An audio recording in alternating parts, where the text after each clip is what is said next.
relationship between Gene Hackman and I think Friedkin, right? Yes. That they were punching each other and screaming at each other the whole time, and Friedkin was trying to get Hackman into this crazy place, and that they were just like, I would never be able to function and do remotely well if I had a contentious relationship with a director. So obviously you're poking fun, like we weren't screaming and yelling at each other, but like we operate really well. We operate kind of non-verbally in a way. It feels almost like kind of more visceral, and like, how I like to operate, like we probably talked the last episode, like I want 5 takes. I'm going to give you something different every time. Hopefully a couple of them will be usable, and like, or like in already covering the base that the director's looking for, because I already know what their vision is for the film. And so like, yeah, there's little bits of, try a little more this way, a little bit less of that. But ultimately, he'd kind of let the camera roll and kind of let me do my thing and let all of the actors in the movie do their thing. And I think that's what contributed to such sort of cinema, veritas, truthful moments that are unique to the film, that make the film stand out, particularly among Shirley and Jose's characters. So much just fun and truth and just play. And so Danny's really minded in that way, particularly for this project. It's kind of what this film demanded, too, the nature of this story and these characters. So we have a great working relationship. I think it's very healthy, and it's very kind of, we let each other do our thing, and we just trust each other, We just trust. And that's the only real key, like, element that matters in a relationship, I think. Even more than, like, communicating. Is, like, just trust each other to just do. Like, he'll take care of what I give him, and he'll be happy with what I give him. And, so it's really a special gift, and it helps. You need a great director a lot of the time. So if that's your answer, then I have to assume you are going to work together again, and you're already kicking around some ideas. Well, maybe any of those ideas you might be willing to share. And you don't have to get into it, but you can just be like, yes. Yes.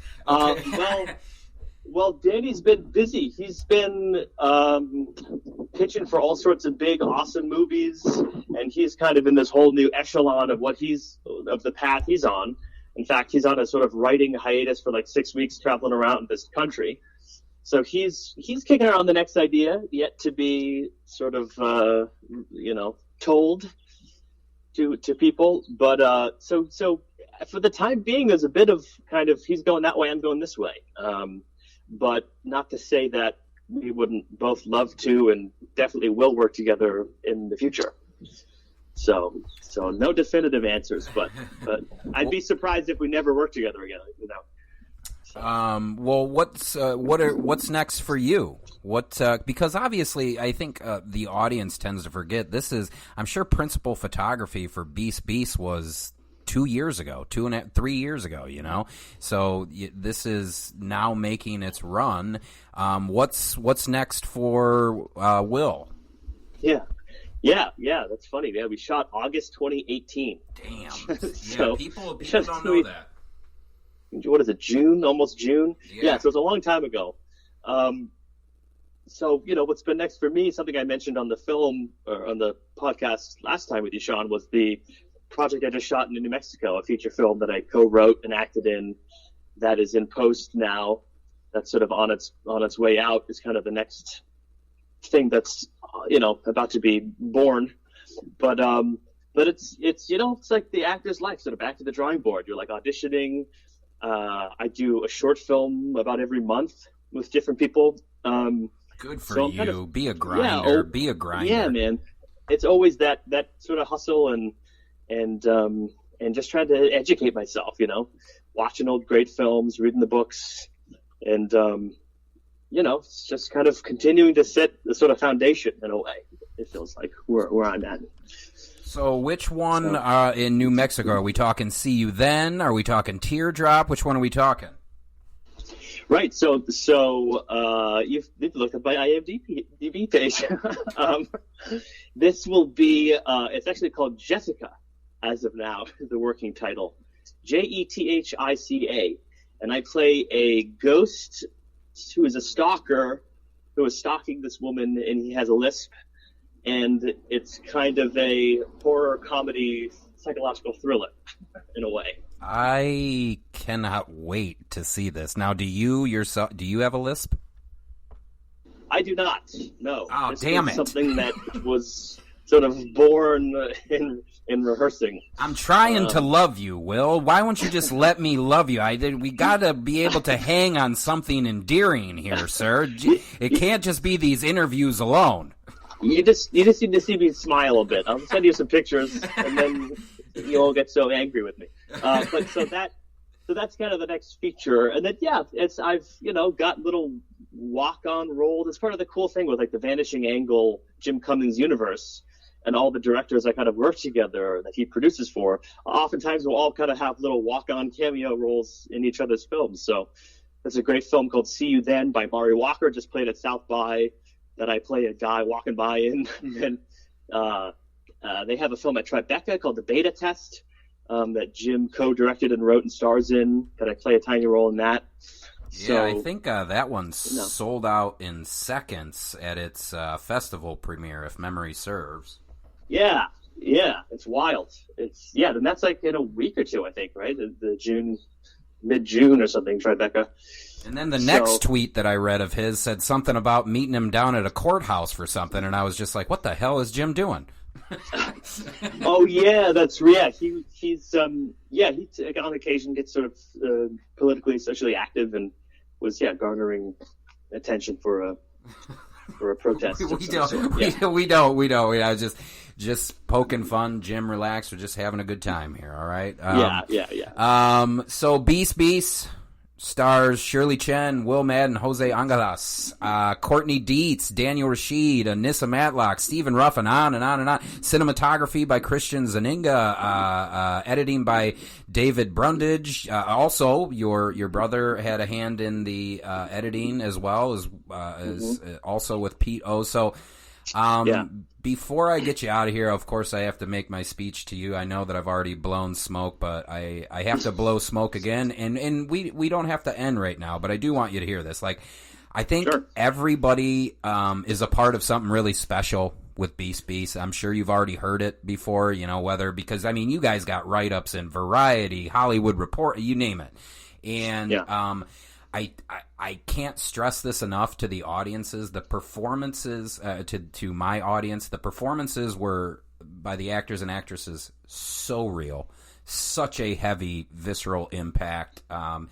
And enough so that when the credits rolled, I just sat there. I don't think we do that anymore, at least if we're not anticipating something like a Marvel movie. But I just sat there just like, holy cow, that is so heavy. Just deep thought.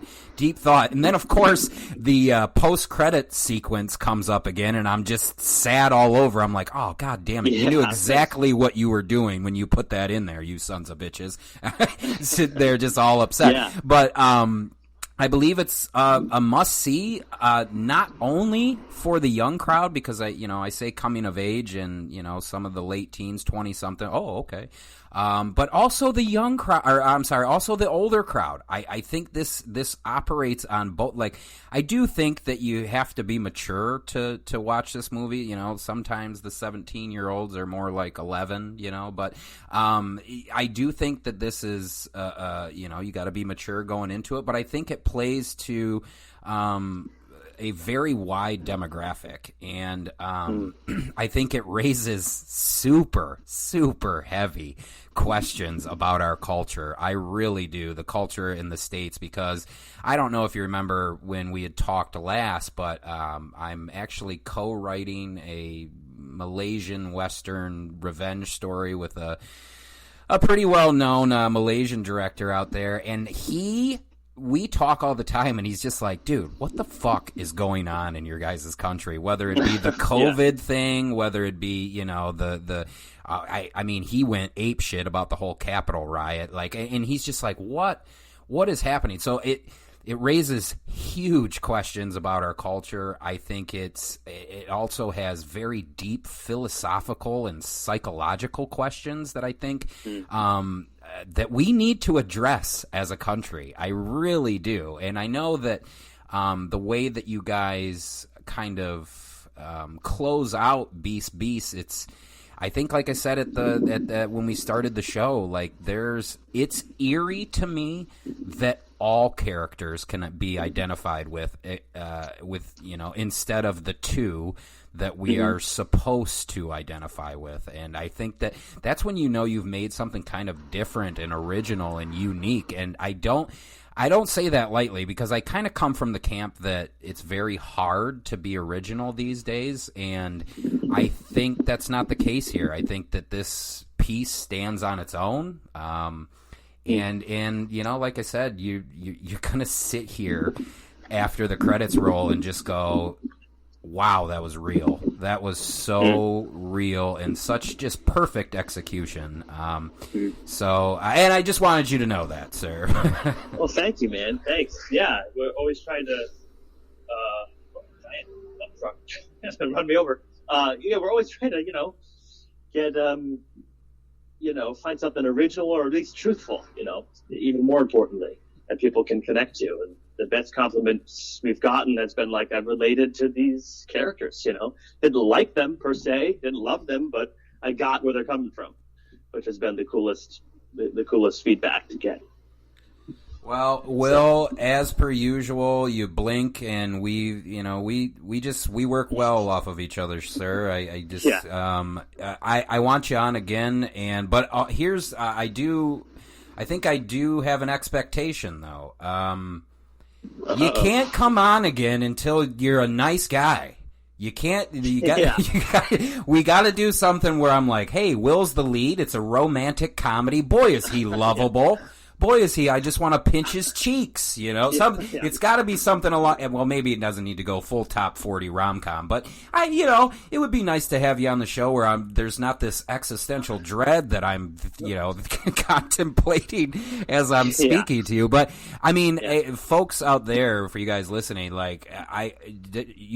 it's a testament to his acting. You hear him on the show in person, and then when you see him, turn on the gears in Beast, like, I don't know how you could be like, this man isn't talented. So, Will, nothing but love, man. I hope that you'll continue to come on the show. I have enjoyed both of our conversations thoroughly, and nothing but continued success, my friend.